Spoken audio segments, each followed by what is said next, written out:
নমস্কার, আশা করছি সবাই ভালো আছেন, সুস্থ আছেন এবং অবশ্যই আনন্দে আছেন।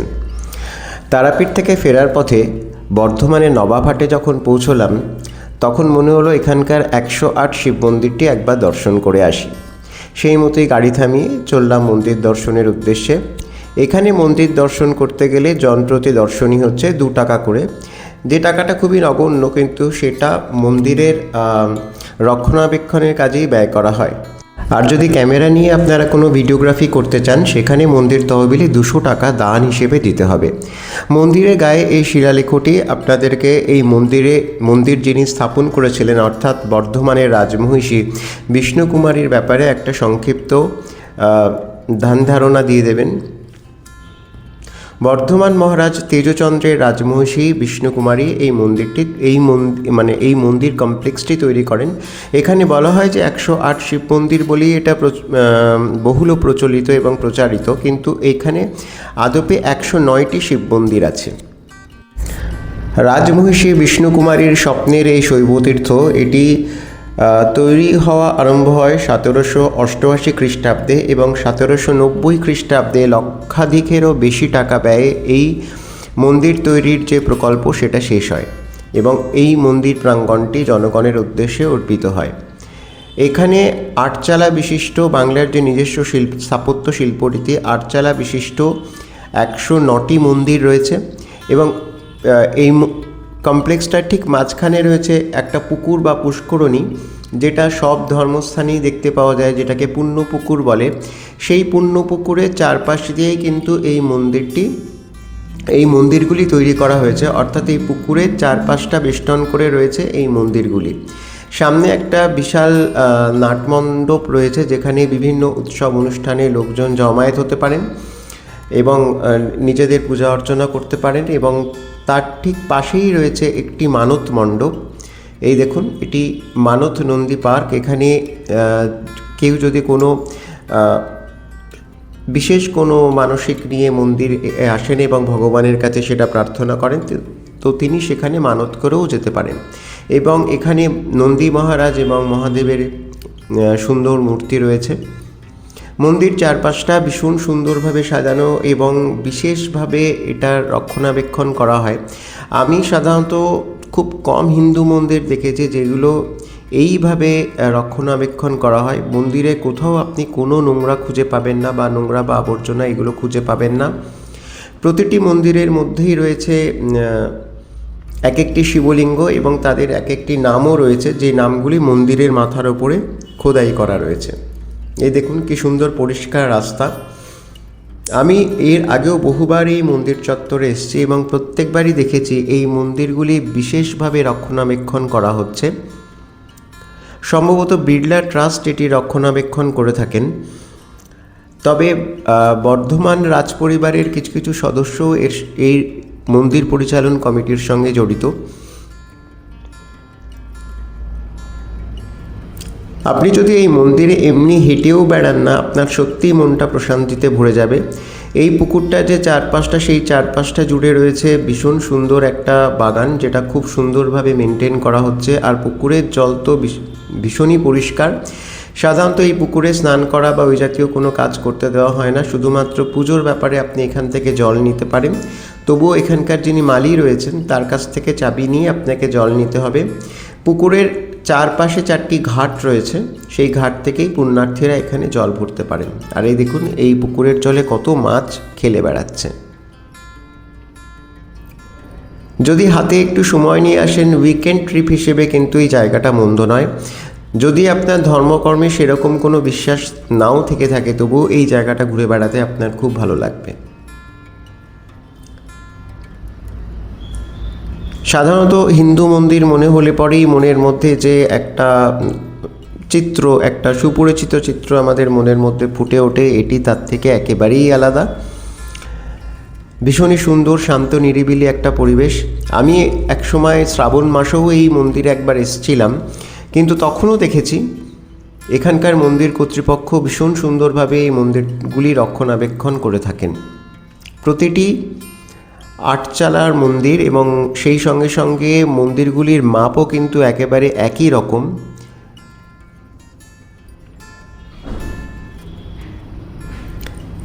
পশ্চিমবঙ্গে আরও একটি এরকম 108 শিব মন্দির রয়েছে, সেটা আছে কালনাতে।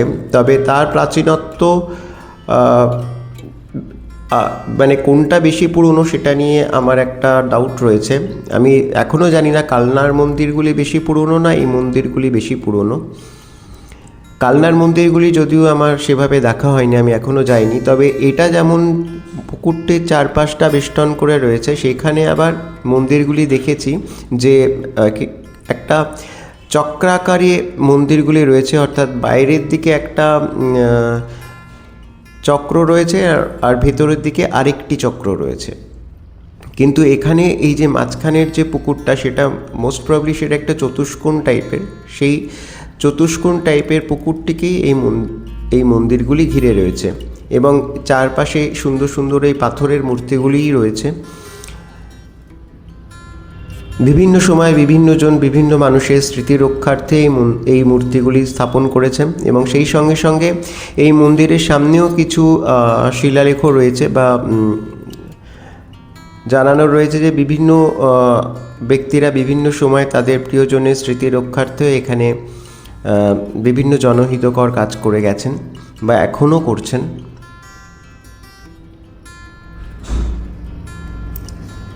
এই মন্দিরের মধ্যে রিসেন্টলি কোনো শুটিং হবে হয়তো, সেই জন্য চারপাশটা বেশ সুন্দর করে সাজানো হচ্ছিল দেখলাম। আর আমি যেহেতু দুপুরের দিকে গেছিলাম, সেই জন্য মন্দিরে পুণ্যার্থীর সংখ্যাও বেশ খানিকটা কম ছিল। কিন্তু যত লোকই আসুন না কেন, আমি তো বললাম যে আমি শ্রাবণ মাসেও একবার এই মন্দিরে এসেছি। আর শ্রাবণ মাস মানেই মহাদেবের মাস।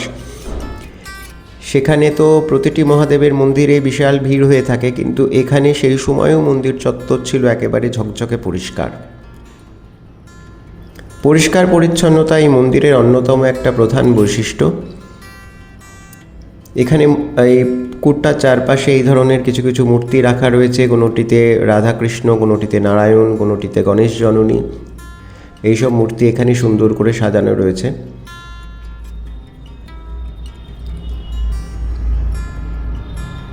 আর মন্দিরের মাঝখানটাতে একটা প্রশস্ত জায়গা রয়েছে, একটা উঠোন মতো। সেইখানে দেখলাম একটা অন্নপূর্ণা মন্দির রয়েছে আর একটা পার্বতী মন্দির রয়েছে। দুটি মন্দিরে টেরাকোটার অলঙ্করণে সাজানো, ভীষণ সুন্দর লাগলো দেখতে। এখানে মা অন্নপূর্ণার মূর্তিটি সম্পূর্ণ টেরাকোটার, সেটা ওই কাচের যে কভারটা রয়েছে তার ভেতরে রয়েছে। আর এখানে কিছু মানুষ আলপনা দিচ্ছিলেন। এদেরকে জিজ্ঞাসা করেই আমি জানতে পারলাম যে এখানে একটি শুটিং রয়েছে, যে কারণে মন্দির চত্বরটি শুটিংয়ের উপযোগী করে সাজানো হচ্ছে। এইখানে রয়েছে একটি পার্বতী মন্দির, এই মন্দিরটিও টেরাকোটার অলঙ্করণ দিয়ে সাজানো।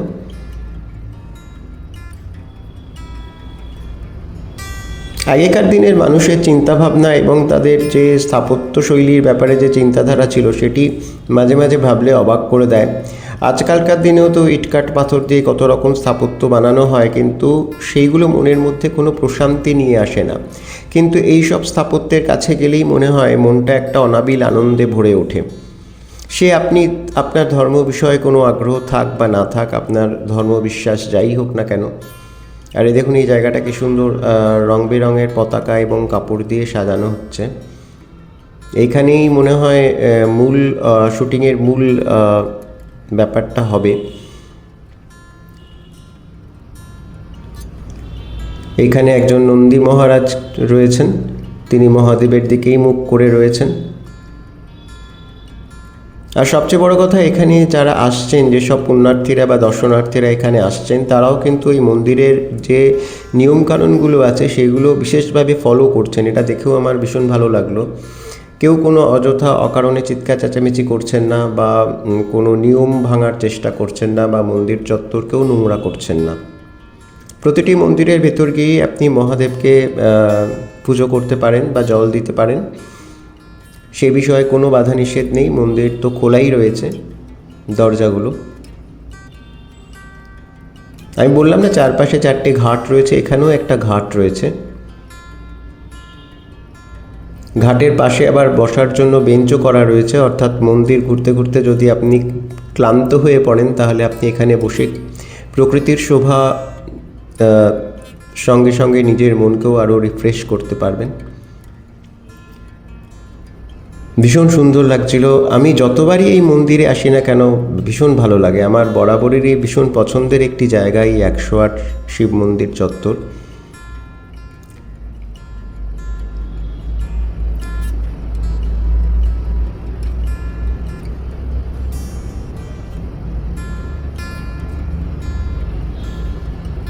মন্দিরের পাশে যে বাগান, সেখানে এই কাঠবিড়ালিটাকে দেখলাম। কাঠবিড়ালি বরাবরই আমার খুব পছন্দের। আমাদের বাড়িতেও দু একটা আছে, কিন্তু সেগুলো এত বেশি গাছপালা নষ্ট করে কি বলবো। আর এখানে তো গাছপালার কোনো অভাবই নেই। ওই যে দূরের ভদ্রলোকে দেখতে পাচ্ছেন, উনি 108টা শিবলিঙ্গেই জল দেবেন। উনি এক একটা মন্দিরের ভেতর যাচ্ছেন, মন্ত্রোচ্চারণ করে ভগবানকে জল নিবেদন করছেন, আবার বেরিয়ে অন্য মন্দিরে যাচ্ছেন।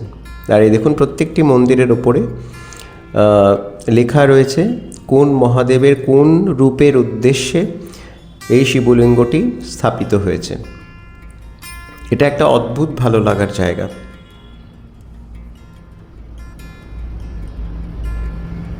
আর সবচেয়ে বড় কথা কি, এখানে কোনো রকম কোনো বাধা নিষেধ না থাকা সত্ত্বেও লোকজন কিন্তু যথেষ্ট শৃঙ্খলা পরায়ণ হয়ে এই মন্দির চত্বরটি দর্শন করছেন। কারণ তারা জানেন যে যদি কেউ এই মন্দির চত্বরটাকে নোংরা করার চেষ্টা করেন, তাহলে কিন্তু তারা আমাদের দেশের একটা স্থাপত্য সম্পদেরই এক ক্ষতি করবেন, আর কিছু না।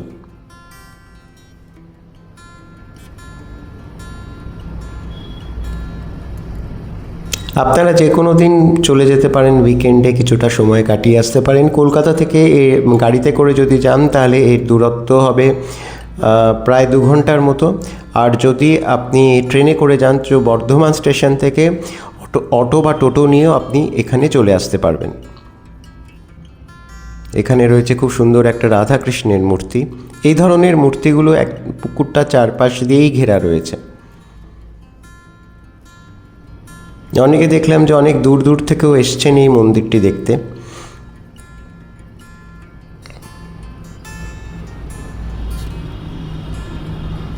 আমিও ঘুরে ঘুরে দেখছিলাম, যতবারই আসি, যতবারই ঘুরে ঘুরে দেখি, ততবারই ভালো লাগে। একটা অদ্ভুত ভালো লাগায় মনটা একেবারে ফ্রেশ হয়ে যায়। আর এটা হচ্ছে মূল মন্দির। এর ওপরে রানীমা একটা শিলালিপি রেখে গেছেন, যাতে মন্দিরটা কোন সালে তৈরি হয়েছিল সেই বিষয়ে যাতে লোকজন বুঝতে পারে যে মন্দিরটা কোন সময় তৈরি হয়েছিল। ভেতরে যে মহাদেবটি রয়েছেন, এখানে তার নিত্য পুজো হয়, একজন পুরোহিত ছিলেন। আশা করি আমার সঙ্গে এই মন্দির চত্বরটি ঘুরতে আপনাদের ভালোই লাগলো। সবাই ভালো থাকবেন, সুস্থ থাকবেন, আনন্দে থাকবেন।